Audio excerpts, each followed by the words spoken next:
یہ وہ آدمی ہے جو دنیا پرست ہے. جو اللہ کو جانتا ہے وہ سوچے گا کہ جس خدا نے زمین کے اندر اس کنویں کے اندر پانی پہنچایا ہے, کوئی ذات ہے نا جس نے پانی پہنچایا زمین کے اندر, ایسے تھوڑی کہ زمین کھودو پانی نکلتا ہے اندر سے.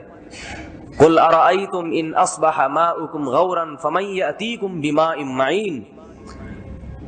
اللہ فرماتے ہیں کہ اگر یہ پانی جو بارشوں سے برستا ہے جب زمین کے اندر جاتا ہے, جذب ہوتا ہے, تو اسے روکتا کون ہے؟ اصل میں تو ہونا یہ چاہیے کہ پانی زمین میں جذب ہو کے نیچے جاتا رہے جاتا رہے جاتا رہے اور زمین کے مرکز تک پہنچ جائے. پھر کوئی نکال سکے گا اس پانی کو؟ پھر تو امریکہ سے ٹھیکیدار بلانے پڑیں گے, انجینئر سائنسدان, کہ بھائی جیسے پیٹرول نکال رہے ہیں سعودی عرب میں, ایسے ہی ہمارے یہاں سے کنواں کھود کے پانی نکال دو, بہت نیچے پانی گیا ہوا ہے. لیکن اللہ کی قدرت, اللہ سورہ ملک میں کیا فرماتے ہیں کہ یہ پانی جب نیچے جاتا ہے تو ایک جگہ جا کے ہم اس کو بریک لگا دیتے ہیں, حالانکہ نیچے کوئی نہیں کھڑا ہوا اس کو روکنے کے لیے, کوئی ٹینکر ہے نیچے, کوئی فرش بچھایا ہوا ہے. ہم جب ٹینکی میں پانی ڈالتے ہیں تو ہم نے تو نیچے پکا فرش بچھا دیا نا اس میں. سمجھ میں نہیں آ رہی بات آپ لوگوں کی؟ بھائی ہم تو پکا فرش بچھاتے ہیں تاکہ یہ پانی مزید نیچے نہ جائے. اپنے حساب سے بناتے ہیں پکا فرش کہ بھائی میں اتنا گھس سکتا ہوں ٹینکی کے اندر, بس اس سے زیادہ گہری نہ کر دینا. لیکن جو پانی بارشوں کا زمین کے اندر جذب ہوتا ہے وہ پانی ایک جگہ جا کے خود ہی اللہ اس کو روک دیتے ہیں, اب نیچے نہیں جانا مزید.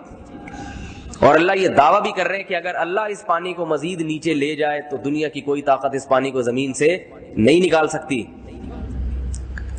تو عقل مند انسان کہتا ہے کہ جس کنویں کے اندر یہ پانی موجود ہے, جس خدا نے پہنچایا, اور نمبر 1, نمبر 2 یہ کہ وہ مٹی کا کام ہے پانی کو گندا کرنا. پانی باہر آپ اگر رکھ دیں تھوڑے دنوں میں کیڑے پڑ جائیں گے اس میں, لیکن زمین کے اندر جب پانی موجود ہوتا ہے تو اس میں جراثیم نہیں ہوتے. کیسا صاف شفاف پانی ہوتا ہے بورنگ کا, اگر کھارا نہ ہو, میٹھا پانی اگر ہو, کتنا صاف. اور جب تک زمین کے اندر رہے گا, 1000 سال بعد بھی کھودو گے تو تازہ نکلے گا. آپ نے نکال کے بوتل میں اپنے برتن میں ڈال دیا تو 24 گھنٹے بعد اس میں جراثیم پیدا ہو جائیں گے, خراب ہونے لگے گا وہ. لیکن جب تک زمین کے اندر تھا اللہ نے اس کو محفوظ کیا ہے تو 1000 سال کے بعد بھی نکالو گے تو کیسے نکلے گا؟ تازہ. تو جو آدمی اللہ کو جانتا ہے, اللہ کو مانتا ہے, وہ کہے گا کہ جس اللہ نے پانی یہاں تک پہنچایا میرے پینے کے لیے اور اس کو اتنا صاف کر دیا تو وہ مجھے پلانا چاہتا ہے, اور وہ کہہ رہا ہے کہ میرے خود بھی پیو اور جن کی کفالت کر رہے ہیں ان کو بھی پلاؤ, اور اگر محلے پڑوس والوں کو بھی پلا دو گے تو یہ بھی اور ثواب کی بات ہے.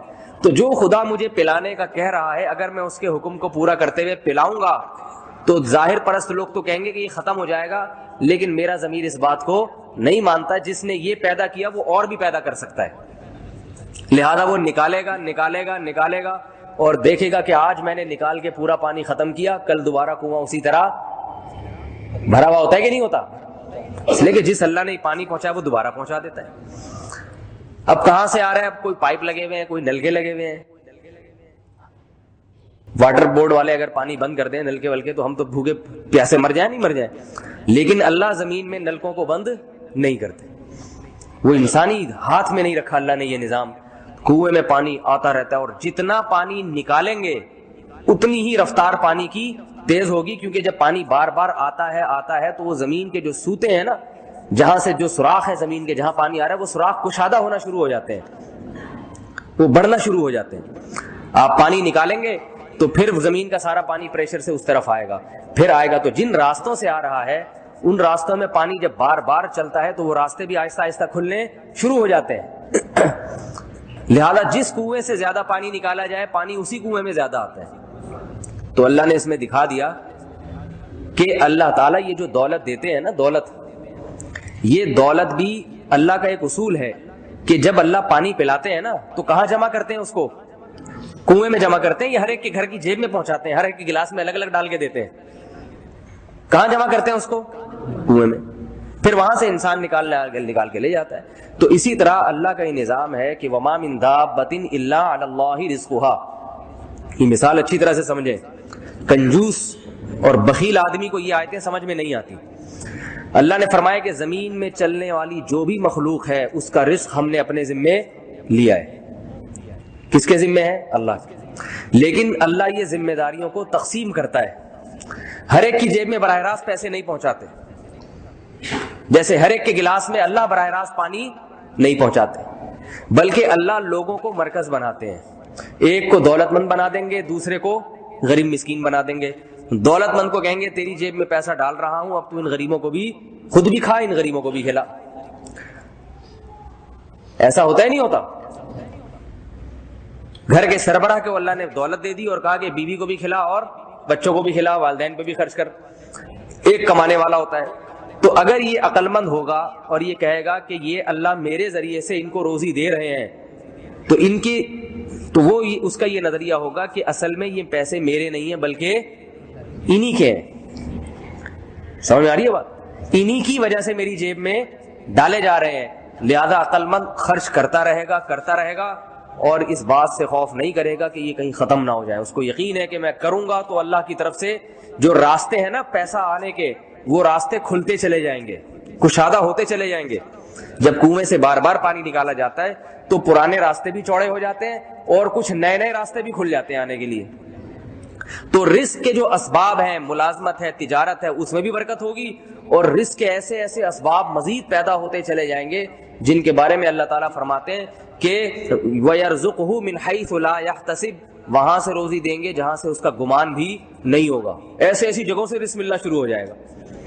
اور ظاہر پرست آدمی کیلکولیٹر لے کے بیٹھا رہے گا، جو دنیا دار آدمی کہ میری تنخواہ 10,000 ہے، اگر میں نے اس میں سے بچوں کو اتنے آج پکوڑے کھلا دیے میں نے، یا بچوں کو میں نے صبح، جیسے ایک کنجوس آدمی جو تھا نا، وہ بہت دنوں کے بعد دیسی گھی لے کر آیا گھر میں، کھلاتا ہی نہیں تھا گھی بچوں کو، کہ بھئی جب ڈالڈے سے کام چل رہا ہے تو سال میں ایک دفعہ بھی گھی کیوں کھلاؤں میں نے. بڑی مشکل سے لے کر آیا دیسی گھی کہیں سے ڈبے میں نا پیک. تو اب گھی میں اکثر چکنائی باہر بھی لگی ہوتی ہے، جتنی بھی گھی کی پیکنگ ہے نا اس میں کچھ نہ کچھ چکناٹ باہر ہوتی ہے. تو بچوں سے کہنے لگا کہ دیکھو پہلے جو ہے نا روٹی لگا کے کھاؤ ڈبے سے، جب ڈبے کا ختم ہو جائے، یعنی ڈبہ کھلے گا بعد میں، پہلے ڈبے کے باہر جو چکنائی لگی ہوئی ہے نا اس کو رگڑ کے کھاؤ. جب وہ اچھی طرح صاف ستھرا ہو جائے پھر ڈبہ کھولیں گے. اب بچے بیچارے، وہ بھی کنجوس کے بچے تھے، وہ بھی لگا کے کھا رہے. ایک دن اس کو سفر پہ جانا تھا، اس نے کیا کیا، وہ ڈبہ الماری میں رکھ کے چلا گیا کہ میری غیر موجودگی میں بچے کھول نہ لیں اس کو. الماری میں بند کر کے چلا گیا. لیکن وہ تھے کنجوس کے بچے، تو انہوں نے کیا کیا، الماری سے روٹی لگا کے کھانا شروع کر دی. کچھ تو خوشبو آئے گی نا. تو جب یہ سفر کے سے واپس گھر لوٹا، کہنے لگا بیٹا گھی کا ڈبہ تو نہیں کھولا تھا؟ کہنے لگے نہیں ابا، ہم نے اتنا خیال کیا کہ پہلے ڈبے سے روٹی لگاتے تھے، اب ہم الماری سے روٹی لگا کے کھا رہے تھے. ایک تھپڑ مارا کھینچ کے، کہہ رہے کمبختو کچھ دن گھی کے بغیر صبر نہیں کر سکتے تھے. ٹھیک ہے نا، کمبختو کچھ دن گھی کے بغیر صبر نہیں کر سکتے تھے. اسی طرح ایک کنجوس آدمی تھا، اس نے رات کو اپنے بچوں سے کہا کہ کون ہے جو کھانا نہیں کھائے گا. سخی آدمی تو چاہتا ہے بچے جب پیٹ بھر کے سوئیں رات کو، کوئی بات نہیں میرا پیسہ خرچ ہو جائے مگر یہ کھاتے ہوئے اچھے لگتے ہیں، کھا کے سوئیں. تو اس نے کیا کیا، رات کو بچوں سے کہا کہ دیکھو جو بچہ کھانا نہیں کھائے گا میں اس کو 5 روپے دوں گا. 4-5 بچے تھے، سب نے، بچوں کو ٹافیوں میں اور ان چیزوں میں زیادہ دلچسپی ہوتی ہے، انہوں نے کھانا نہیں کھایا، 5-5 روپے سب نے لے لیے. صبح ہوئی تو کہہ رہے ناشتہ اسی کو ملے گا جو 5 روپے دے گا مجھے. بچے تو بھوک سے آدھے ہو چکے تھے.